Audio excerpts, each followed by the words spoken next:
Come around, listen in and join the fun. Learning as we go, new words and stories. Adventures begun.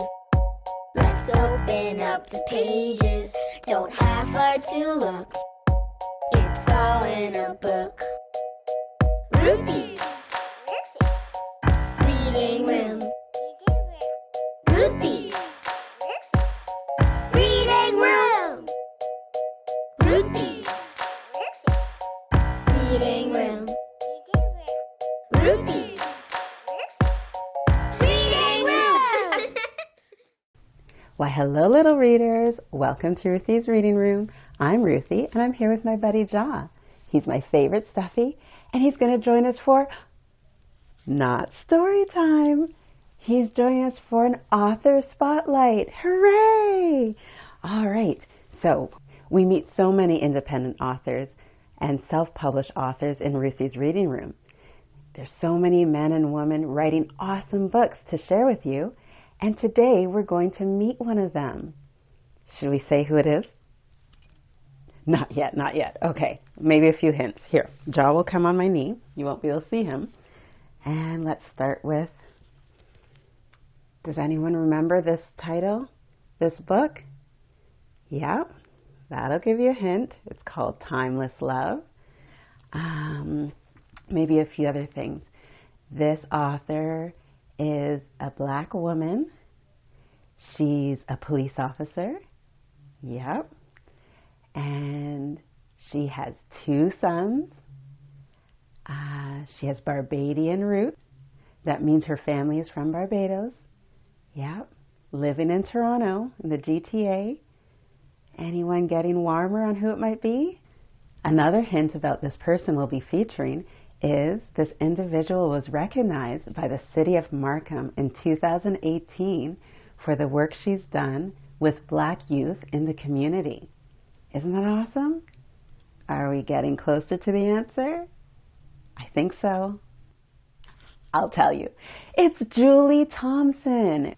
We're going to watch a feature on Julie Thompson. We're going to hear some inspiring words, some encouragement, and some of her motivation for writing. Because some of you may want to be an architect. Some of you may want to be a doctor, maybe a firefighter, maybe a mailman or mailwoman. Yeah? And for Julie Thompson, she didn't start out as a police officer. Did you know that? She was a child and youth worker first. So she's got a lot of awesome experience to share with you. And she talks about how her experiences in work and life influenced the way she wrote this book. So you're going to enjoy it. And of course, I want to feature Miss Thompson during Black History Month. And I always say Black History Month is a month that has been set aside to celebrate the wonderful things that black individuals have done in history and black people are doing now that will influence generations to come. And I believe Julie Thompson is one of those people. But especially for black people like myself and with little readers of my own, Black history is for every single day of the year. So I hope that the celebration can continue far past February of 2022. Okay? So once again, Julie Thompson is the author of Timeless Love. And we're going to dive into some questions that we prepared in advance that she went ahead and answered. And it's so inspiring. So take your seat, listen in close. So grab your stuffy, your blankie, cuddle up with your caregiver. It's a nice one to read with your parent, and enjoy this author spotlight. Introducing Julie Thompson. Good afternoon, everybody. It is such a pleasure to be here with you for the month of February, Black History Month. My name is Julie Thompson, and I am an author. I am a mother, I am a police officer, I am a former child and youth worker, and I just want to spend a few minutes speaking to you about my journey on becoming an author. So back in 2019, I published my first book, and this is the book here, and it's called Timeless Love. And when I wrote this book, so I published this book in 2019, but I wrote it back in 2017. And the reason why I wrote this book is that I was going through some challenges within my family. And I tried to find a book that I could read to my youngest son who was being impacted by these changes within my family. And I couldn't find anything at the library or at the bookstore. So I decided to write a book discussing, what we were going through. And the goal in writing this book was something that I could share with my son that we could read together. And once we read the book, we could have a discussion and talk about how he was feeling so that we could move past what was going on and move to a place that was better for him. So I really wanted to write this book so that I could support my son. The other reason why I wanted to write this book is I believe that if I was going through this, that there are other people in the world who are also experiencing this. So I wanted to share my story in the hopes of helping other people. And I wanted to write a book. And the third reason, and probably the most significant reason, is I wanted to write a book that was representative of my family and the community that I lived in. So when I grew up in Ottawa in the 1970s, there were no books with Black or brown faces on it. There were no stories that were, what can I say, that were close to my personal or my family experience. There were really books that I couldn't connect to. So I wanted to create a book that Black children could read and say, yes, I see myself in this story, or I see myself in this character, or this person reminds me of my mother, or this person reminds me of my auntie.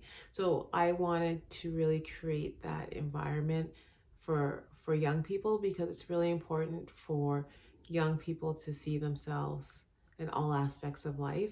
And there's a great saying out there is that you can't be what you don't see. So if you don't see yourself in stories, or you read there's stories out there that you're reading and their characters are doing great things, but those characters don't look like you, maybe you think you can achieve what those characters have achieved. And the other thing is, if people aren't writing stories with characters that don't look like you, you may feel that you're not important. And that is not true. You are important because you are here and you have a purpose and you have a gift to give to this world. So I really wanted young Black boys and Black girls to know that they are important, that they are seen. And I always say that, this story, people will ask me, well, why did you write this story? And I like to say that I'm giving a voice to those who have felt unheard, and I am giving sight, and I'm bringing the people who were maybe in the background to the forefront so that they can be seen and that they can be heard because their voices are important and that they matter. So during Black History Month, and I like to say, even though we celebrate 28 days out of the year for the month of February, Black History Month is really Black History Year. We don't need to only celebrate during the month of February.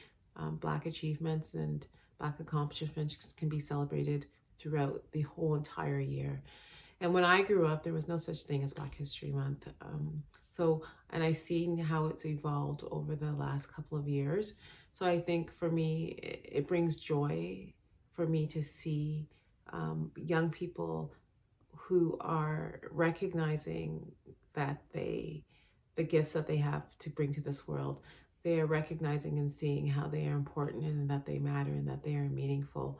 So for me, this is such an important month because you get to see yourself, the greatness that you have within you from the people who have come before you. And like I said, when I grew up in the 70s, we didn't see that. I didn't see that on TV. I didn't see that in books. There was no celebrations.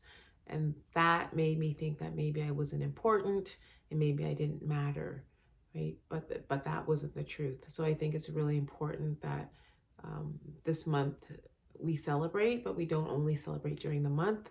We keep in mind that this is something that we can celebrate all throughout the whole entire year. So when I wrote this book, so I started writing this book in 2017 and I published it in 2019. So when I started, I really didn't know what I was doing. I just started writing and I didn't really understand the process. But I was very fortunate that I was able to connect with somebody within my community who connected me with another individual, an editor, and this editor helped to shape and to guide my story. And the good thing about this editor, she came from a Caribbean background as well. So she understood the messages that I was trying to relay in my story. And she understood like the certain type of stereotypes that we sometimes see in media pertaining to Black people, that I was trying to avoid those and really amplify Black voices. So I was very fortunate to have that person. If I was to write this story 20 years ago, it would be much more challenging for me to find that person to help, to support me in my story. So when we talk about this story and how my background maybe influenced me in writing this story. So this little boy in the story, his name's Elijah. He's the main character, and this is his mom.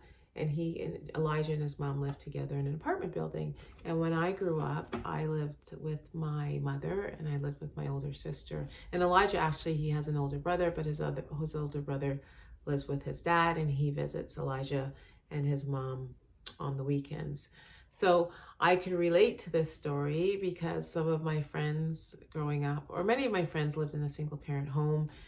Some of my friends would visit their fathers on the weekend and stay predominantly with their mother. So I wanted to write a story, like I said, that was representative or reflective of the world that I lived in. And I wanted to celebrate and highlight different types of families. There are all types of families out there. Families are not just a mom and a dad and a brother and a sister and a dog.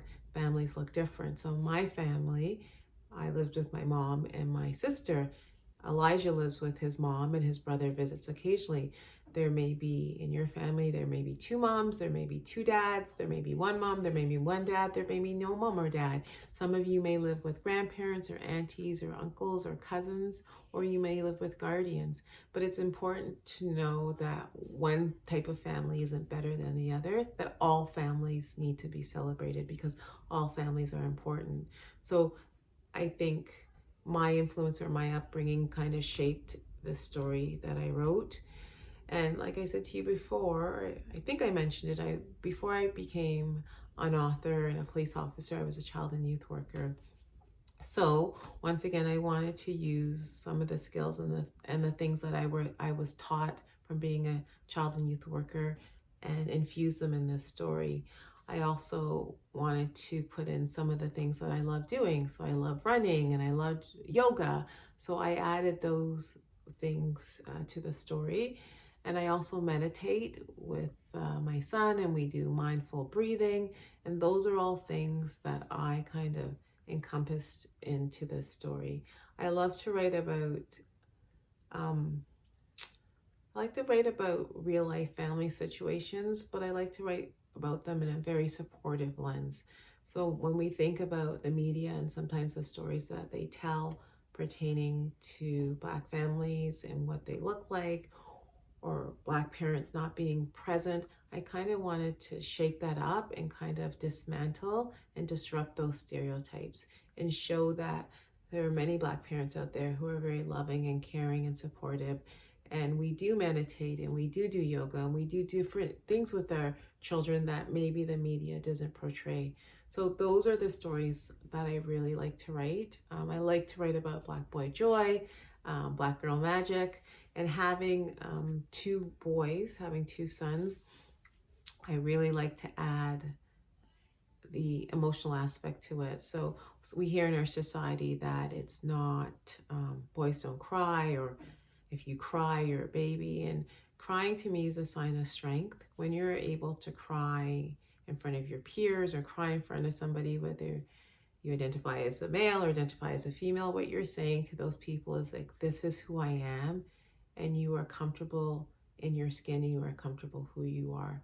So I like, once again, to kind of disrupt those stereotypes about what society may say about how boys should act or how they behave. And I like to write about stories that have to do with like mental wellness, because it's really important that we nurture our mental wellness. And when I growing up in the 70s with my mom and my sister, that was not something that was talked about.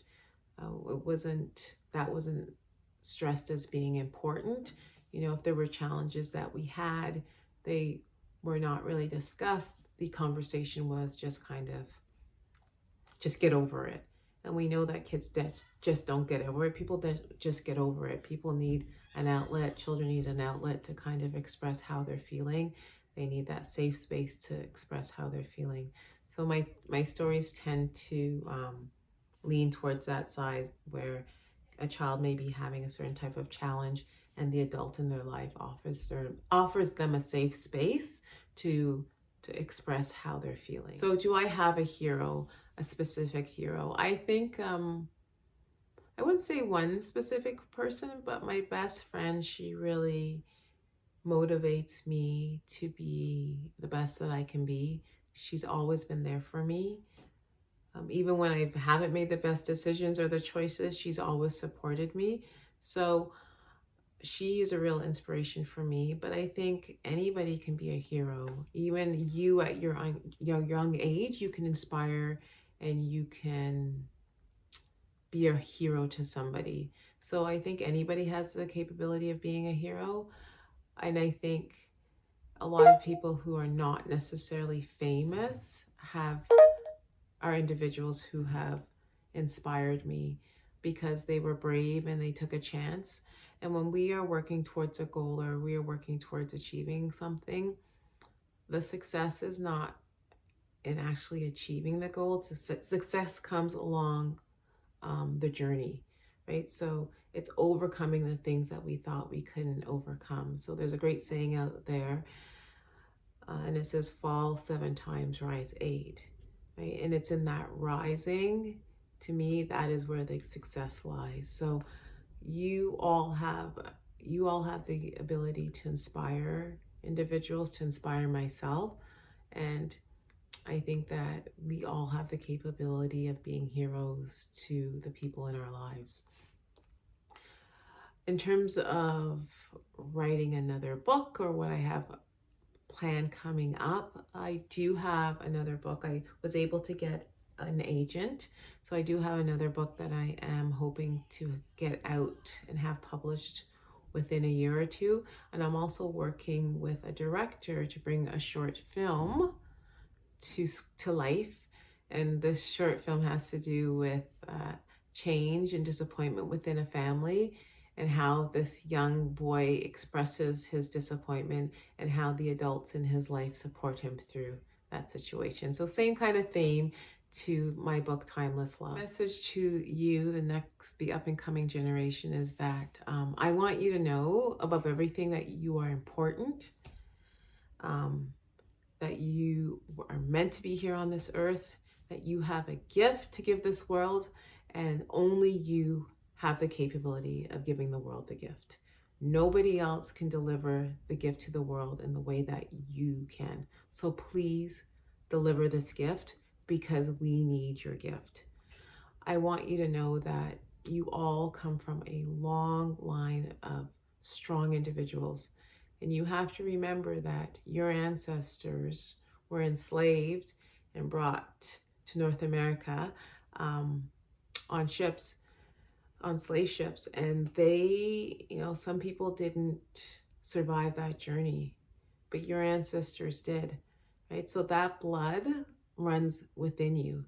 So you come from that strong, strong lineage. So I don't ever want you to forget that, right? When times get difficult, because times will get difficult, because that's how life works. It's this ebb and flow, right? Just remember, if you can just pause and remember the greatness from which you come from, right? And that you will get through this.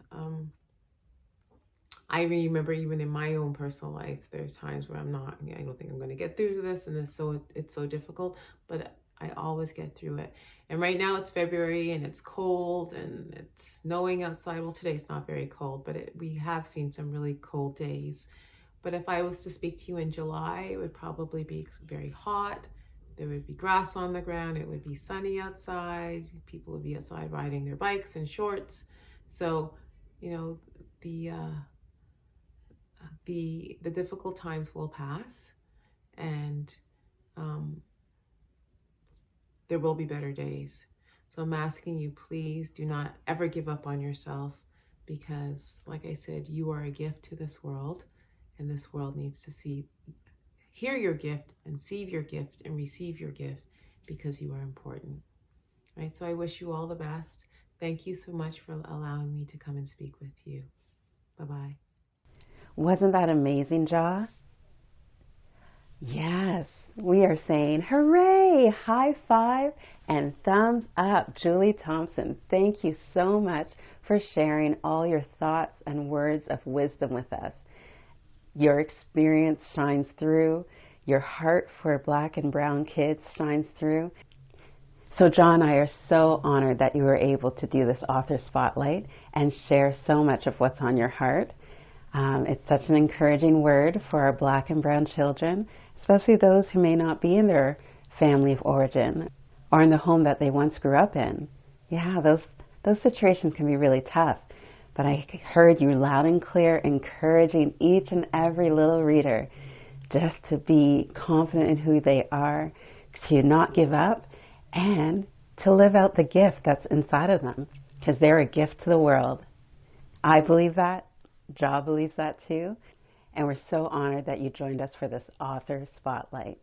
So in the description below, I've added the link to where you can purchase Timeless Love. And stay tuned. As Julie said, there's more to come, more books in the works. So as Black History Month is coming to an end, remember, Black representation matters. Remember, the learning doesn't end here. And you can support Black business, Black families, and the Black community. Every little bit helps build us up. All right, thumbs up. And if you enjoyed this author spotlight and love reading with us, don't forget to subscribe, give us a thumbs up, and hit that notification bell. We can't wait to read or share another author spotlight with you really soon. And remember, the best place to read is wherever you are with a book. Happy reading, little readers. Happy Black History Month. Goodbye.